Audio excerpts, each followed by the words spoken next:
ஆ வணக்கம் நண்பர்களே, நான் உங்கள் வீட்டு பிள்ளை, அது ஊரறிந்த உண்மை. உண்மையான விஷயம்தான். ஜியா எல்லாருக்குமே பிடிச்சவர். தமிழ்நாட்டில் இவரை பிடிக்காதவர் யாருமே இல்லை. ஏன்னா இவர் மக்களுக்காகவே வாழ்ந்தார், மக்களுக்காகவே தான். எம்ஜிஆரை பற்றி சொல்லும்போது அவர் ஒரு சிங்கம் மாதிரி. அதுதான் அவர் வீட்டு முன்னாடி ஒரு சிங்கத்தை வச்சுருக்கோம். இந்த வீட்டு பேர் சத்யவிலாசம். அவங்க அம்மா பேர் மருதூர் சத்யபாமா தான் அவங்க அம்மா பேர். அவர் அப்பா ஒரு ஜட்ஜாக இருந்தார் பிரிட்டிஷ் கோர்ட்டில். இந்த வீட்டுக்குள்ளே போகும்போது நான் செருப்பு போட மாட்டேன். ஏன்னா இது ஒரு தெய்வம் வாழ்ந்த இடம். இது எங்கள் தெய்வம். அவர் எப்போதுமே எங்களை தெய்வமாக இருப்பார். எப்படின்னா எங்களை அவர் தெய்வமாக தான் எப்போதுமே பார்த்துருக்காரு. நாங்களும் அவங்கள தெய்வமாக தான் பார்த்துருக்காங்க. அவருக்காக நாங்கள் ரொம்ப செஞ்சுருக்கோம். அவர் எங்களுக்கு ரொம்ப செஞ்சுருக்காரு. அவர் வீட்டை என் பின்னாடி தெரிகிற வீட்டில் தான் எம்ஜிஆர் சிறு வயதில் வாழ்ந்தார். அவர் 1917 ஜான்வரி 17 பிறந்தார். அவர் பிறந்து குறைந்த வருடங்களே அவர் அப்பா இறந்து விட்டார். அவர் அப்பா இறந்து விட்டது அவர் அங்கிருந்து கேரளா இருக்கும் தன் தந்தையார் சத்யபாமா அவர்களின் வீட்டில் குடியிருந்தார்கள். தன் அம்மாவின் கஷ்டப்பாடுகள் வேலை செய்யும் பார்த்து தன் அண்ணன் எம்ஜி சக்கரபாணியும் எம்ஜிஆர் கேரளாவில் நாடக கம்பெனியில் சேர்ந்தார்கள். அங்கே கொடுமை தாங்காமல் வருமானம் பத்தாமல் அவங்க மெட்ராஸில் ஒரு நாடக கம்பெனியில் சேர்ந்து 1936 சதி லீலாவதி படத்தில் தன் முகத்தை காட்டார். அதுக்கப்புறம் 1940 அவர் ஹீரோவாய் நடித்த முதல் படம் ரிலீஸ் ஆனது. அதுக்கப்புறம் 30 வருடம் நம்ம தமிழ்நாட்டையே ஆண்டு கொண்டிருந்தார் இந்த தெய்வம் எம்ஜிஆர்.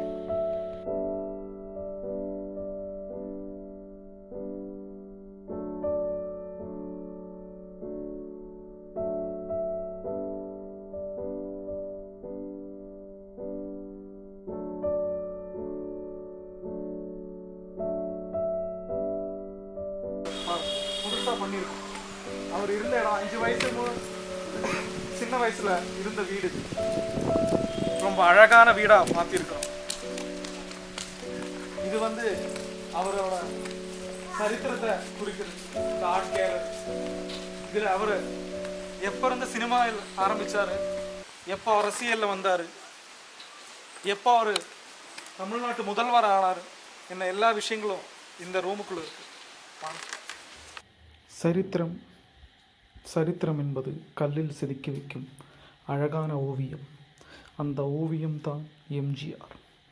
இந்த மியூசிக் கேலரியின் முதல் படி ஏறும்போதே இப்படி ஒரு சிலை, அதுக்கு சுத்தம் தண்ணீரால் மீன்களை வளர்த்து விட்டிருக்கார். அவர் ஒரு அழகான மனிதன், അറിവാன മനുഷ്യൻ, നേസിക്കപ്പെട വേണ്ടിയ മനുഷ്യൻ என்பது ഇതിலே தெரியும். இந்த ശില്പത്തിന് പുറകിൽ അദ്ദേഹം തന്നെയാണ് അവരെ ഇതിന്റെ രാജാവ് എന്നതിനുള്ള ഉദാഹരണമാണ് അതിന്റെ പുറകിലുള്ള ഈ ശില്പത്തിൽ കൊത്തിവെച്ചിരിക്കുന്ന ഈ സിംബൽ.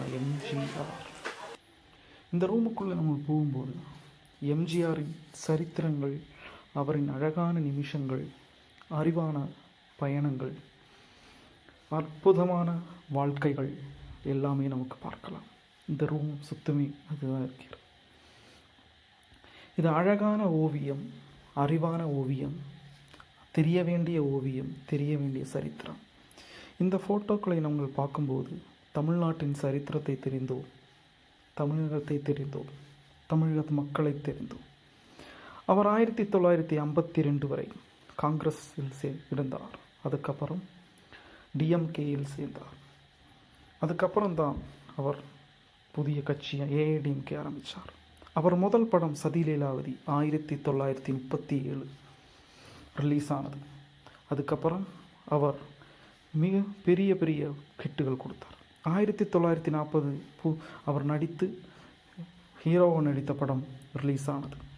அதுக்கப்புறம் அவர் வேட்டைக்காரன், பெரிய பெரிய ஹிட்டுகள் கொடுத்த எம்ஜிஆர் பிளாக் பாஸ்டர் படங்களையும் கொடுத்தார். ரிக்ஷாக்காரன் என்ற படத்துக்காக 1971 தனக்கு நேஷனல் அவார்டு கிடைத்தது. அந்த நேஷனல் அவார்டையும் அவர் திருப்பி கொடுத்து விட்டார், மரியாதை தராததற்கு. இன்னையும் என்ற காலத்தின் பிளாக் பஸ்டர் உலகம் சுற்றும் வாலிபன் அந்த காலத்திலேயே சைனா, ஜப்பான், சிங்கப்பூர், மலேசியா என்ற இடங்களில் சென்று அந்த படத்தை ஷூட் செய்தார்கள்.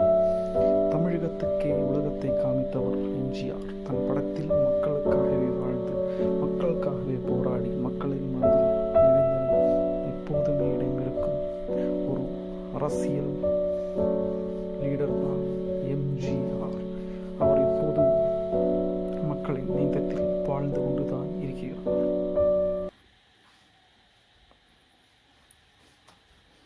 இந்த ரூம் ஒரு வகத்து பார்க்கும்போது எம்ஜிஆரின் சரித்திரத்தை குறிக்கிறது இந்த அறை. இந்த அறையின் ஒவ்வொரு பகுதியும் எம்ஜிஆரின் அரசியல் சரித்திரம், சினிமா சரித்திரம், வாழ்க்கை சரித்திரம், வாழ்க்கை வரலாறு குறிக்கிறது. தன் அரசியல் வாழ்க்கையில் தான் பார்க்காத லீடர்ஸ் இல்லை என்று சொன்னார் எம்ஜிஆர். தான் முதலமைச்சராகும்போது பதவி பிரமாணம் செய்யும் நிமிஷத்தை பதிவு செய்திருக்கிறது இந்த அறை. இந்த அறையில் இந்திரா காந்தியும் சேர்ந்தெடுத்த படம், கமலஹாசனின் கூட சேர்ந்தெடுத்த படம், இனியும் நீளுகிறது இந்த படம். இவர் கூட படத்துக்காக கியூவில் நின்றார்கள் மனிதர்கள். என்றால் இவர் மனிதநேயம் இருந்த ஒரு மனிதன். தேசத்தை சிநேகித்தார், தமிழகத்தை தேசத்தில் பிடிச்சிருந்த மனிதன். தமிழகத்தை ஒரு இந்தியின் முன்னில மாநிலமாக கொண்டு வர முயற்சித்தவர் எம்ஜிஆர். எம்ஜிஆர் என்றும் தமிழக மக்களின் கடவுள்தான். முதல்வர் காமராஜாய் அவர் எடுத்த படம். அவர் எப்போதும் எம்ஜிஆர் தான். மக்கள் திலகம் என்றது உதாரணமே எம்ஜிஆர் தான். தான் சிறு வயதில் சாப்பாடுக்காக போராடி ஜெயிச்சு வந்தவர் எம்ஜிஆர். அன்றைய 2 துருவங்களான எம்ஜிஆர், சிவாஜி கணேசன் சேர்ந்தெடுத்த படம் அது இங்கே தான் இருக்கும். ஏனென்றால் இந்த அறை அத்தனையும் அற்புதமான அறை. இந்த அறையில் அவரது நிமிஷங்கள் கடந்து போகிறது. இனியும் பார்க்க வேண்டிய நிமிஷங்கள் இனியும் இருக்கிறது. வாழ்க்கையில் அவர் போராட்டம். அவர் போராடிக்கொண்டே இருந்தார். அவர் போராடித்தான் ஜெயித்தார். நம்ம வாழ்க்கையில் எல்லாருக்குமே அவர் ஒரு உதாரணம். ஏனென்றால் அவரின் போராட்டம்தான் இந்த கதை, இந்த அறை. இவர் மாதிரி போராடினால் நம்மளுக்கும் கிடைக்க வேண்டியது கண்டிப்பாக கிடைத்துவிடும். இவர் போராடி மக்கள் திலகமானார், பீப்புள் கிங் ஆனார், முதல்வரானார். இந்தியன் அரசியலில் கரையில்லாத ஒரு மனிதனாக மாறினார் எம்ஜிஆர். எம்ஜிஆருக்கு அப்பவும் இந்த கட்சி இனியும் தமிழ்நாடை ஆண்டு கொண்டிருக்கிறது.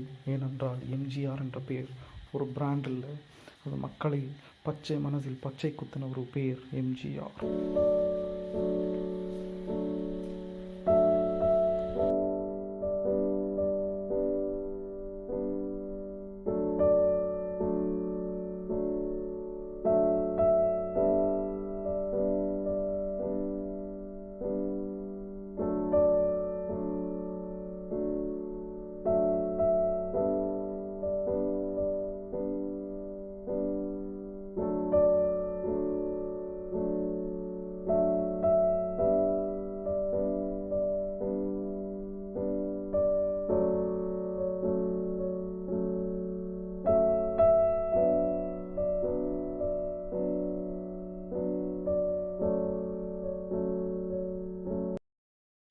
இந்த 2 சிலை யாரென்றால், அவர் தந்தையார் ஜஸ்டிஸ் மேலகத்து கோபால மேனன், அவர் அன்னையார் சத்யபாமா, மருதூர் சத்யபாமா. பெரிய ஜமீன்தார் இருந்தார் அவர் அப்பா. தன் சொத்துக்களை எல்லாம் இழந்து ஸ்ரீலங்காவில் ஜட்ஜாக இருக்கும்போது தான் எம்ஜிஆர் பிறந்தார்.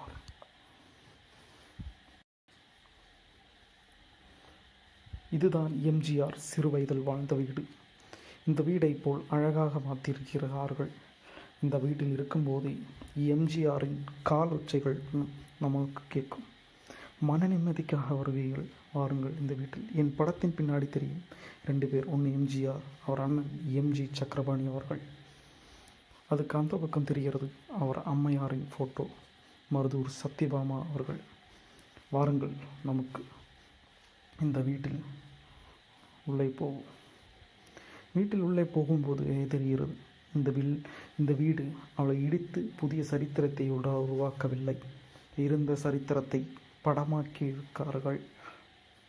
இதில் நல்ல வேலைகள் செய்து இந்த சரித்திரத்தை இன்னொரு சரித்திரமாக மாற்றியிருக்கிறார்கள். இங்கே இருக்குது. இதுதான் நம்ம எம்ஜிஆர் விழுந்த வீட்டின் கிச்சன் என்று சொல்வோம்.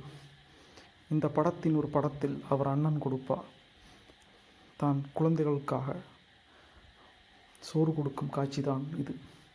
இந்த காட்சியில் தெரிகிறது அவர் எப்பொழுது குழந்தைகளை நேசித்தார், தமிழகத்தை நேசித்தார், தமிழகத்தை நேசித்து கொண்டிருக்கிறார். இவர் எப்போதும் தமிழகம் மண்ணையும் தமிழகத்தில் பட்டினி இல்லாமல் அவர் போராடினார். எம்ஜிஆர் இந்த சிகரம்தான் இந்த தமிழகம். தமிழகத்தை தெரிந்தவர்கள் எம்ஜிஆரை தெரியலாம். ஏனால் எம்ஜிஆர் தெரிந்தவர்கள் தமிழகத்தையும் தெரிவார்கள். எம்ஜிஆர் தமிழ்நாட்டில் ஒவ்வொரு மக்களையும் அவ்வளவு நேசித்தார். ஏனென்றால் எம்ஜிஆரையும் தமிழ்நாட்டில் மக்கள் நேசித்தார்கள், தலையில் ஏற்றி வைத்தார்கள். இது எம்ஜிஆர் ஒரு சிலை. அதுக்கு மேலே நம்ம இந்தியன் சின்னத்தான 4 சிங்கங்களையும் விதிச்சிருக்கிறார். எம்ஜிஆரின் தலையில் ஒரு கிரீடம் இருக்கிறது.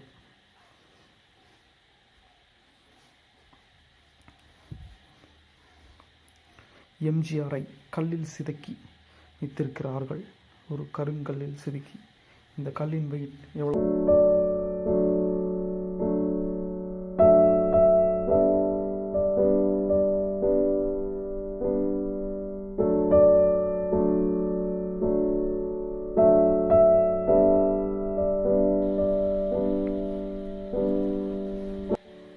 நம்ம எல்லாரும் இந்த படத்தை பார்த்திருப்போம்.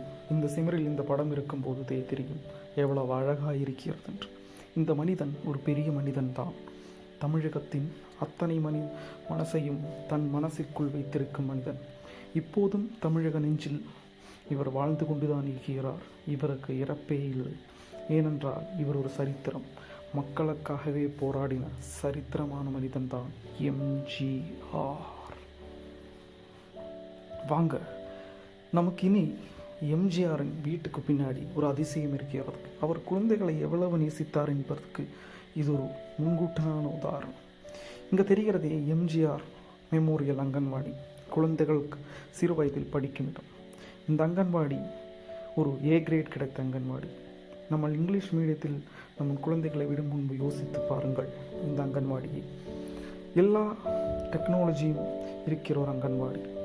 அவர் வீட்டுக்கு பின்னாடி ஒரு மரங்களையும் கட் பண்ணாமல் பாதுகாப்பாக வைத்திருக்கிறார்கள். அழகான இடம், குழந்தைகள் விளையாடுவதற்காக இடம், எல்லாமே இங்கே இருக்கிறது. இந்த வீட்டோட பேரில் அவங்க அம்மா பேர் தான் வைத்திருக்கிறார்கள், சத்யவிலாசம். அவர் வீட்டுக்கு பின்னாடி அவர் சிறுவயதில் யூஸ் பண்ண கிணறு இருக்கிறது. அந்த கிணறில் எப்போதும் தண்ணிகள் இருக்கிறது. என்றால் அவர் மாதிரி நல்ல மனிதன் இருக்கும் இடத்தில் தண்ணி இருக்காமையாக இருக்கும். ஏனென்றால் அதுதான் எம்ஜிஆர்.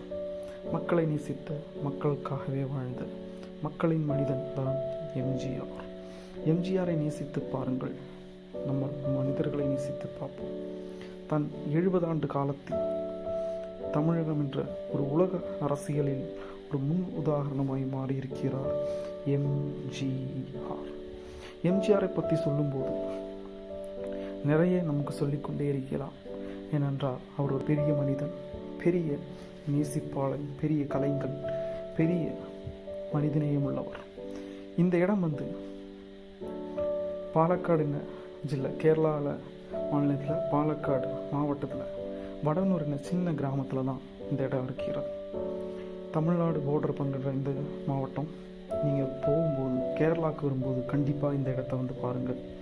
இது உங்களுக்கு ஒரு புதிய அனுபவமாக இருக்கும். ஏனென்றால் இங்கே ஒரு உயிர் இருக்கிறது. அது பேர் எம்ஜிஆர். இப்போது அரசியல்வாதிகளில் இல்லாத ஒன்று அவருக்கு இருந்தது லஞ்சம். அவர் வாங்க மாட்டார், கொடுக்க மாட்டார். அவர் காலையளவில் லஞ்சமே இல்லை. ஏனென்றால் அவர் நல்ல அரசியல்வாதி. அவர் செய்த நன்மைகள் அவர் இன்றும் உலகத்தில் வாழ்ந்து கொண்டிருக்கிறார். அவர் பேர் எம்ஜிஆர் என்று நம்ம சொல்வோம். மக்கள் திலகம் என்று எப்போதுமே அழைப்போம். ஏனென்றால் அவர் மக்களின் கிங்கு தான். ஏனென்றால் மக்களை நேசித்த ஒரு மனிதன், மக்களை நேசித்து கொண்டு இருக்கிற மனிதன். அவள் இந்தியன் அரசியலில் தமிழ்நாட்டு அரசியலை முன்னுதாரணமாய் கொண்டு வந்தவர் எம்ஜிஆர்.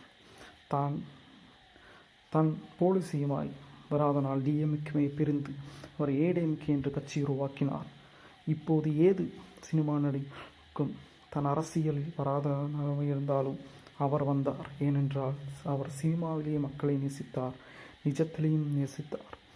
பாலக்காடு என்ற மாவட்டத்துக்கு நீங்கள் வரும்போது கண்டிப்பாக இந்த ஏரியாவுக்கு வாங்கள். ஏனென்றால் இது ஒரு புதிய அனுபவமாக இருக்கும்.